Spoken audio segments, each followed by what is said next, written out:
दो भाइयों का पुनर्मिलन, एक परिवार, एक विचारधारा, लेकिन दो रास्ते। अब क्या फिर एक हो सकते हैं ठाकरे बंधु, राज और उद्धव? क्या ये जोड़ी महाराष्ट्र की सियासत में बड़ा भूचाल ला सकती है? और इसमें मानसिक बाधाएं क्या आ सकती है, इसके बारे में मैं बातचीत करने वाला हूं। शिवसेना की शुरुआत बाला साहेब ठाकरे ने की थी, एक तेजस्वी नेता जिनके विचारों ने मुंबई से विदर्भ तक एक लहर पैदा कर दी थी। राज ठाकरे उनके भतीजे बाला साहेब के राजनीतिक शैली के सबसे करीब माने जाते थे, लेकिन 2006 में मतभेद हुए और राज ठाकरे जी ने बनाई मनसे, महाराष्ट्र नवनिर्माण सेना।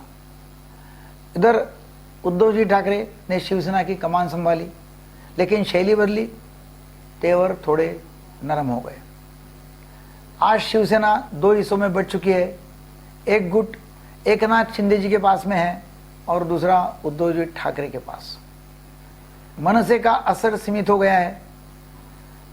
गए चुनाव में एक भी आमदार चुन के नहीं आया, लेकिन राज ठाकरे जी की भाषा और मुद्दे अब भी ध्यान खींचते हैं।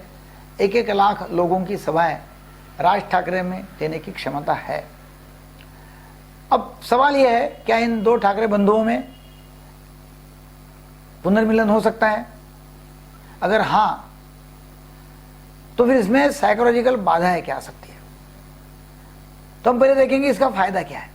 ये दोनों आते हैं साथ में, तो साथ में आते हैं तो मराठी वोट बैंक एकजुट हो सकती है।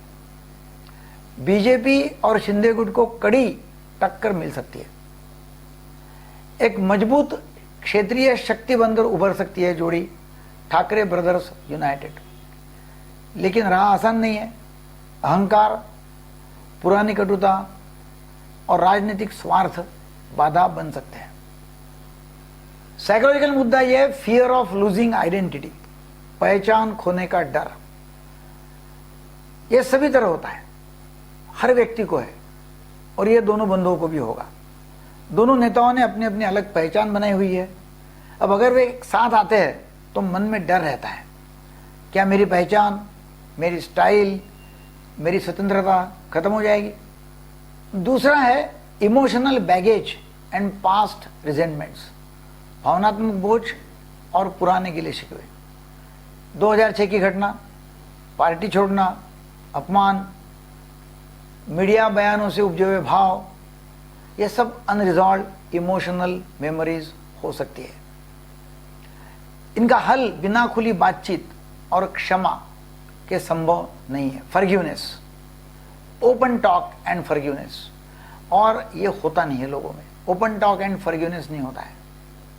भाई भाई में नहीं होता है, बाप बेटे में नहीं, कहीं भी नहीं होता है। इसके लिए बहुत बड़ा दिल चाहिए। तीसरा है स्टेटस एंग्जाइटी, प्रतिष्ठा की चिंता। अगर मैंने झुकाव दिखाया तो लोग मुझे कमजोर ना समझ ले, तो दिखना भी अच्छा चाहिए, लोग क्या कहेंगे। यह चिंता सार्वजनिक छवि के कारण और भी तीव्र हो सकती है, विशेषकर जब परिवार में सत्ता संघर्ष हो चुका है। फिर नेक्स्ट है इनफ्लेक्सिबल थिंकिंग, जड़ मानसिकता। दोनों नेताओं के पास अपनी अपनी विचारधारा है और कार्यशैली है। यदि कोई लचीलापन नहीं दिखाता तो कॉग्निटिव रिजिडिटी संवाद के रास्ते बंद कर देती है, संवाद नहीं होगा। नेक्स्ट है लैक ऑफ एम्पैथी, सहानुभूति की कमी। दोनों में अगर मैंने क्या झेला और उसने क्या नहीं समझा, इस तरह यदि सोच बनी रहती है तो संवाद ठप हो जाता है। तो पुनर्मिलन के लिए एम्पैथिक लिसनिंग और म्यूचुअल वैलिडेशन जरूरी है। तो क्या किया जा सकता है? समाधान के लिए एक साइकियाट्रिस्ट करके बताऊंगा, एक मध्यस्थ, एक मीडिएटर जो परिवार और राजनीति दोनों को समझता है। नंबर 2, सांकेतिक क्षमा। भले ही सार्वजनिक ना हो, लेकिन निजी स्तर पर चलिए भूल जाते हैं, साहब फॉरगिव। फॉरगिवनेस से बहुत बड़ी ताकत होती है। और तीसरा है, दोनों ने अपने ईगो को संभालते हुए पुनर्मिलन कैसे करना, इसके बारे में विशेषज्ञों का सलाह लेना। अगर आपको अच्छा लगा तो जरूर राज ठाकरे जी और उद्धव ठाकरे जी के पास तक ये वीडियो पहुंच जाए, इतना शेयर कर लो। Thank you very much.